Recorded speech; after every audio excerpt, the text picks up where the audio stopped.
Gloria, I just want to go quickly back to the point that you made that white folks,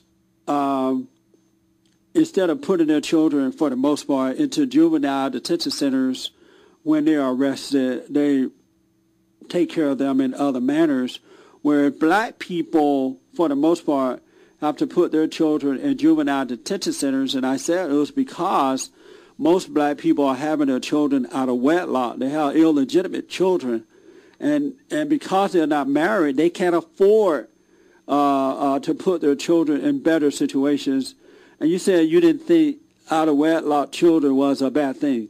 No, you said it was a bad thing. I'm not making a judgment on how children come into this world because I'm not God.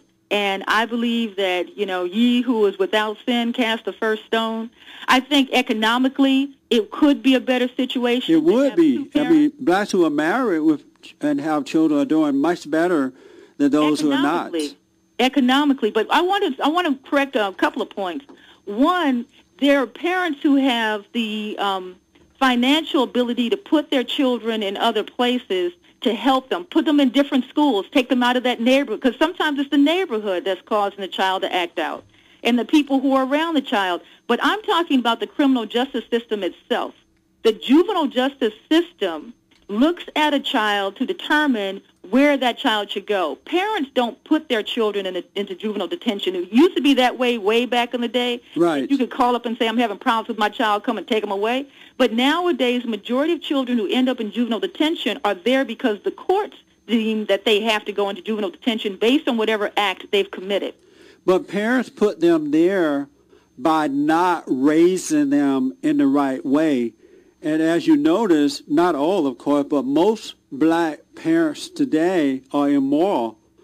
And I don't know what it is. I don't know what you're talking about, because you're talking about black parents. Yes. I'm black.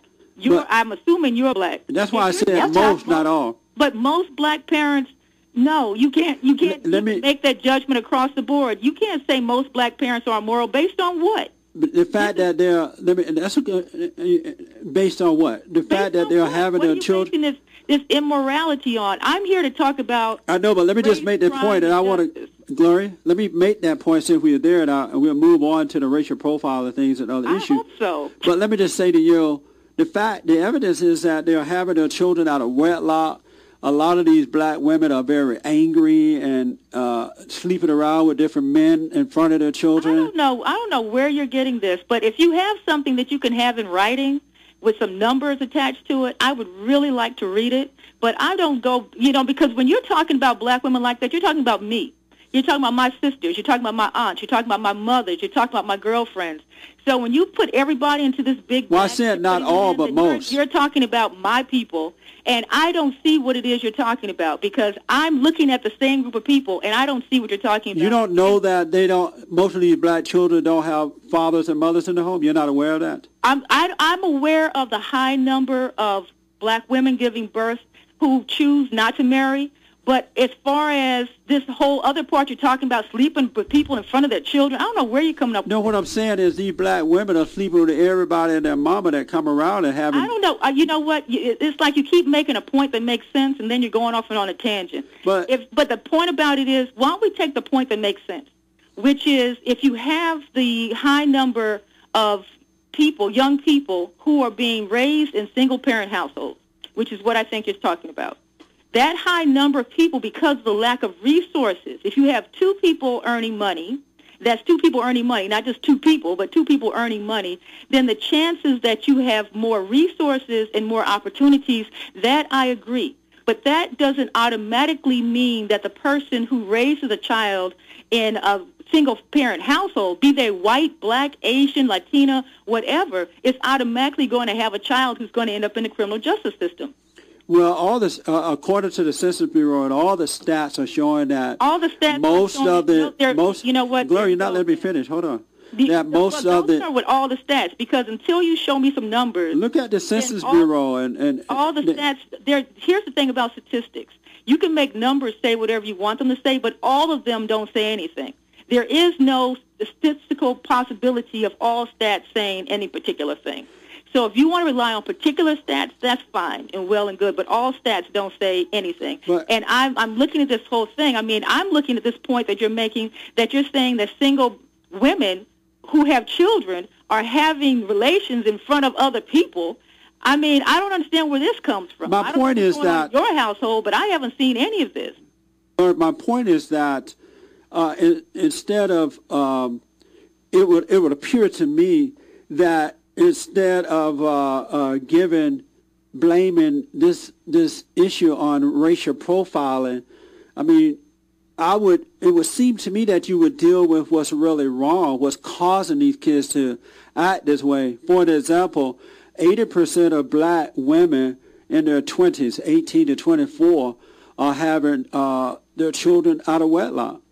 There's a high rate of HIV infection because these women are sleeping with everybody that comes around. No, and see, so if you have this stuff going on... You're doing well, and then all of a sudden you kind of fall off.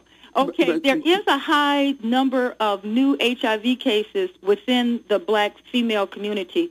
And the reason why I want to stop at that point for a moment is because our organization, the Law and Policy Group, and if you want to know more about the Law and Policy Group, the website is www.lawandpolicygroup.org. And the Law and Policy Group publishes the report on the status of black women and girls. And the report on the status of black women and girls is an annual report that has the national statistics on the state of black females in America. So we do support the fact that there is a disproportionate rate of HIV infection within the black community, in particular within among black females, adult females. And it's there because they're sleeping around with every Tom, Dick, and Harry that comes about. Well, see, that's the other problem that I'm having. I disagree with you. How are they getting it then? Wait, excuse me. Here's the thing. That's why I'm saying. That's why we actually have a data-based report. The first part is right. There is this high number among women in the African-American community. The second part is wrong because the high number is among women who are married or in relationships, monogamous relationships in which you have one woman, one man. The problem is that these women who are married, and this has been borne out in statistics around the world, married women have the highest rate of HIV because the husbands are sleeping around and bringing HIV back into the marriage. So if you want to be correct about it, I mean, I don't know. Well, that information cannot... That information cannot be correct because most black women are not getting married. But the women, the highest rate of HIV infection is among married women. The rate of HIV, the new cases of HIV infection is among married women. And one way you can find out is go to AMFAR, AMFAR. That is an international organization working on AIDS issues. They work on AIDS Gloria, in the United States and in other parts of the world as well. According to the CDC, AIDS is now the leading cause of death of black women, and that doesn't just include married women, but that includes unmarried women as well. But the highest it says nothing about married. Well, you should read on because they'll tell you more about women who are in these. This is the way they break it down: women who are in married relationships and women in committed relationships. Meaning women who are actually in a relationship in which the two people have spoken about being committed to one another. These women and married women are the ones with the highest new cases of HIV. So, but let's go back to, and just make sure you're reading all of what the CDC has to say. So let's go back. I know, but what you're leaving out is the fact that most black women are not getting married. And the fact that they are sleeping with these men. But Glory, let me make this point. Hold on, Glory. The fact that they're sleeping with these men and not married to them is sleeping around, and so they're getting the disease. And they're having children out of wedlock because they're not married. If you want to call this a show on marriage, that's one thing. My show that I'm on is on race and criminal justice. And I know, that's what I was told I was on. But here's the other thing. I don't agree with you, so let's disagree and move on. The other thing that I wanted to talk about was... Glory, let me just make this point. No. My point is about... Glory, you can't say no. I'm not going to let you make the point. How are you going to tell me no? Because this is not what I'm on... Glory, hold on. hold on.